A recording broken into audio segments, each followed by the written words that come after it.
What is going to happen in 2026 is hopefully would be better than what happened in 2025. Assignment market in 2026, I think it's going to die. People need to come back to the market and people need to purchase. What is going to happen to the condo market? We're expecting over 22,000 new occupancies of brand new condos coming to the GTA market. So what does that even mean?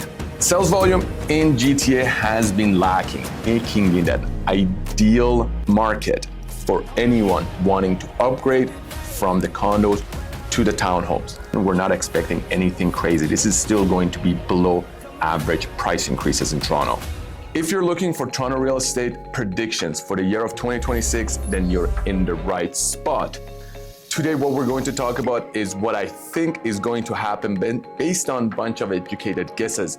That is based on market cycles, data, and what is actually happening on the ground, because we're living real estate day in and day out.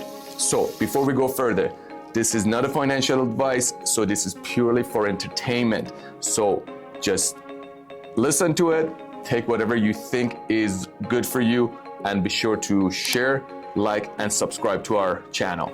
Now let's go. We're gonna talk about the first prediction, which is the interest rates. Since 2024, the Bank of Canada has been reducing the overnight lending rate from the 5% that it was all the way down to 2.25 by late 2025. So the interest rate has been lowered, and that hasn't really fueled real estate market. But can we expect more interest rate drops in 2026? And that's what we're going to discuss right now.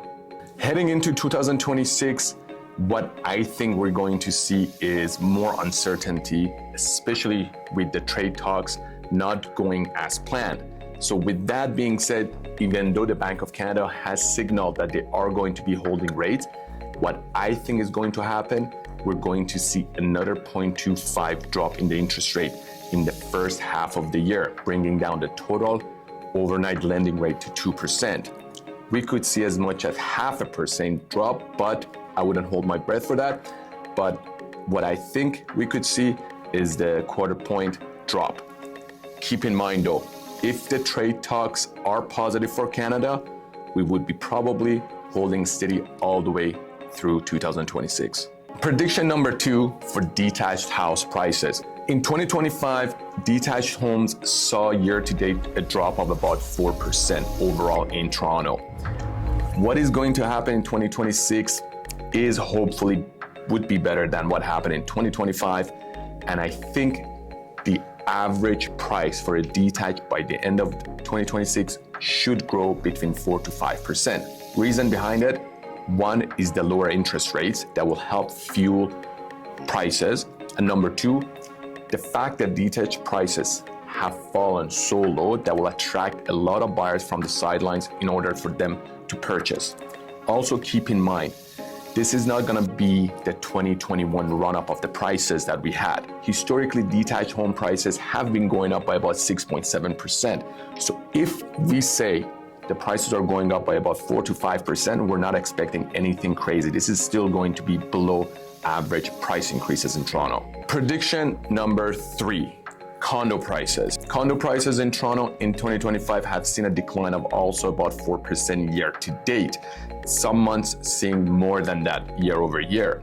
But is 2026 going to be better? In my opinion, the bottom prices for condos haven't been found yet, and we could see lower prices in the condo market in the coming months in 2026. Reason behind that? Very simple.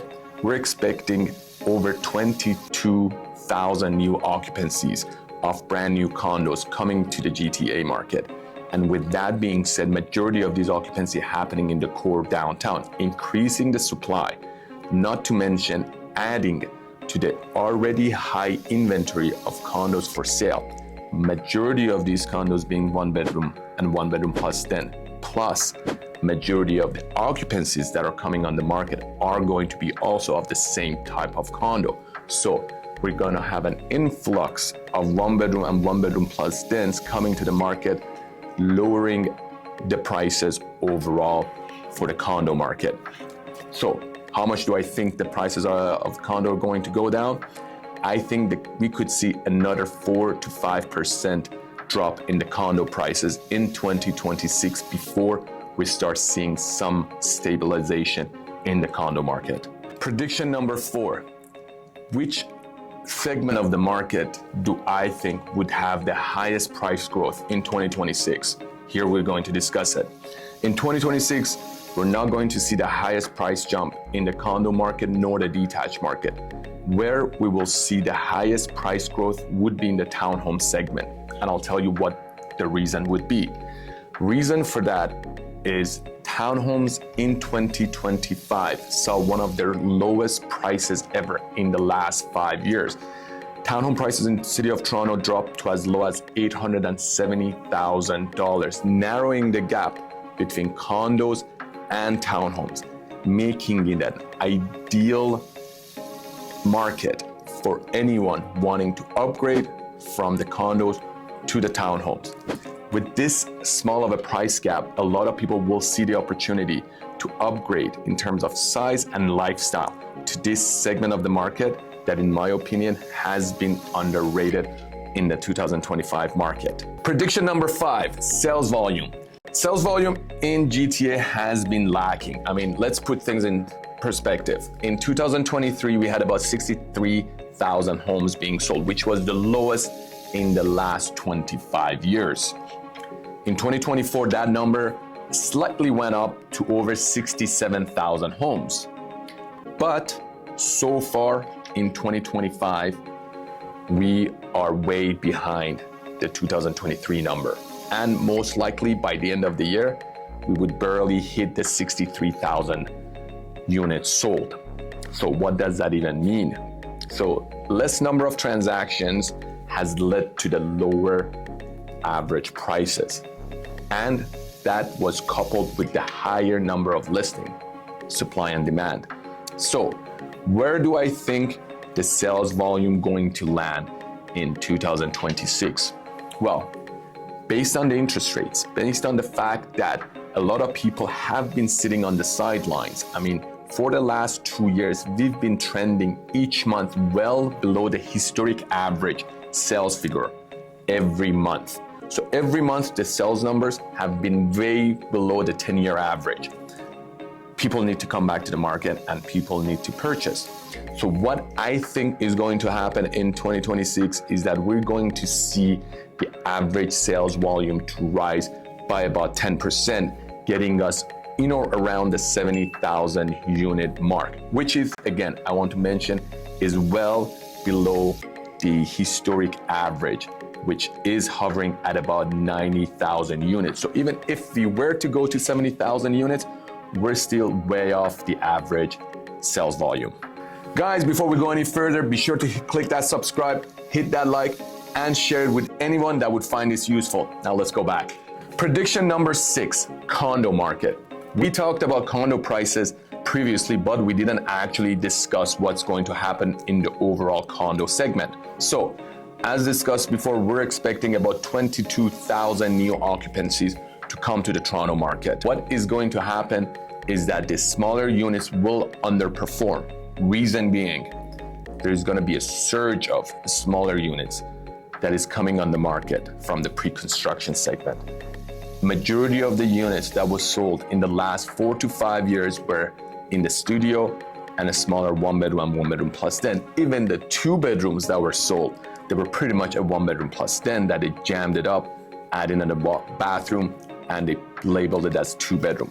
So what's going to happen to the condo market is that the smaller units, the ones that are not family friendly and the ones that are targeted specifically to the investors, will underperform. But don't make that mistake that every condo unit will underperform, because the larger units, the larger ones being over 1,000 square foot units that are family friendly, will still be in demand, and they could possibly see some price appreciation as well. So let me know what you think in comments below. Prediction number 7, assignment markets. What is going to happen to the assignment market? I mean, we've seen some of the greatest deals happening in the assignment market since 2023 and 2024. But in 2025, we've been seeing less and less of these assignment deals actually go through. Reason being because of the high purchase prices that these units carried.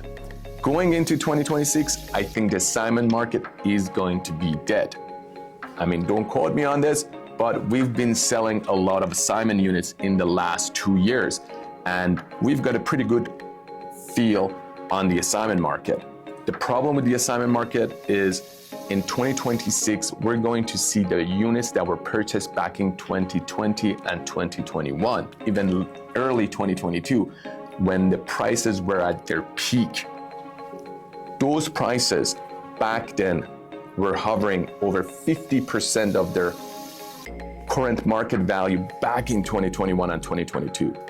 Right now, if people were to even walk away from their deposit, they would still have to top that off by another 20 to 30% to get it to current market prices, or to any price that a buyer would be willing to pay, which majority of the sellers will not be in a condition to do. So, because of that reason, I think we're going to see way less number of transactions in the assignment market going into 2026. Prediction number 8, we're almost there. So what is going to happen to the overall market conditions and market health? There is a phrase that we go based on, and that is called months of inventory, which pretty much means if no new home was to come on the market, how long would it take to sell the existing inventory of homes? So back in 2021 or even early 2022, that number was below 1 month of inventory. That's when we saw the crazy bidding wars, 50 people lining up to bid on a house, and one person would walk away with the winning bid. But conditions have changed. Right now, anything between 3 to 6 months of inventory is considered a balanced market. And pretty much for the last year, we've been in a balanced market. Going into 2026, I think we're gonna be hovering between the 3 to 5 months of inventory, which is going to be a balanced market. However, as we approach the 5 months of inventory, a lot of people in Toronto are going to feel like this is buyer's market, because overall, Toronto market has been conditioned to very low months of inventory, which would fuel sellers thinking they are in the driver's seats and things have been shifted. But again, going into 2026, overall things are gonna be neutral and buyers can go about purchasing homes very relaxed. So take note of that, but keep in mind, each micro market could be different. And again, we're just talking about Toronto as a whole. Prediction number 9, rental market. What's going to happen to the rental market? What we saw back in 2022 and 2023 was the run-up in the rental prices. Prices got out of control, and for the right reasons, because as the rates went up, the rental rates also increased. People could not afford to buy homes, so they were renting. However, as the rates dropped down, the rental rates also came down. So let's talk about the average rental prices in the city of Toronto. So the average 1-bedroom is going for $1,945, which is just over 5% below last year's average. The average 2-bedroom is sitting at $3,100, which is roughly about 3.5% lower than last year. And the average 3-bedroom is at $3,875, which is 7% lower than last year this time. So going into 2026, what can we expect? With the surge of the purpose-built rentals hitting the market, as well as all those pre-construction condos coming into occupancy, the one that we just talked about, 22,000 units coming into occupancy, as well as a slower international migration, and a lot of first-time home buyers coming back to the market. Those are the renters that are seeing the opportunity because of the lower price points in the condo market and opting to purchase. The tenant pool is shrinking, and that is going to lead the price decline in the rental market. So how much do I think the rental prices are going to dip? Based on my best educated guess, probably we could see as much as 5% drop by the end of 2026. Prediction number 10, pre-construction. This is my favorite field. I've been selling pre-construction since 2017, but for the last couple of years, everything has been on hold. I personally invested a lot in pre-construction back in the day, and they were a good vehicle for investment. However, since 2020, I was not really advising people that are buying on a speculation to purchase pre-con. If you're buying for long-term hold, could be a good vehicle to build wealth, but you need to be very careful and selective of which project you are going to invest in. So, what's going to happen in 2026 with the pre-construction market? Pre-construction won't disappear, but it stays humble. Most launches remain paused through early 2026. Some projects may return in Q3 of 2026, but overall, we don't expect any crazy pricing for any projects, if any get launched. So, I think overall, pre-construction is going to be on a pause till early 2027. And if any projects are to be launched, I think they will be at a very reasonable pricing.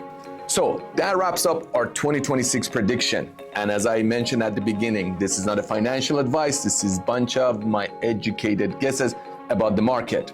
2026 isn't the year of extremes. It's the year of discipline. If you're waiting for excitement, you'll be disappointed.